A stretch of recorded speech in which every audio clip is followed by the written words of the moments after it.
নমস্কার বন্ধুরা, আমি আজ অনেক দিন পর জলকরে এলাম। জলকর বলতে এখন এটা জলকর একদম শেষ সিজন।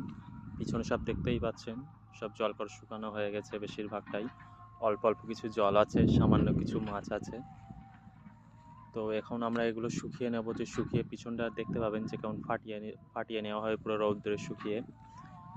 এখন পুরোটাই শুকানো আছে, পুরো শুকিয়ে চুন ছড়ানো হবে।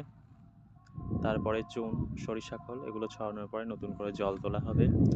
তারপরে আবার নতুন করে বাগদা চিংড়ির সিড, যে কোনো মাছের সিড স্টক করা হবে। তো আমাদের বিগত বছরে লাভ লোকসান যেটা বলি, তো ওভারঅল আমি এস্টিমেটটা বলে দেই। তো আমাদের বিগত বছরে প্রায় লস হয়েছে 5 থেকে 6 লাখ টাকা মতো।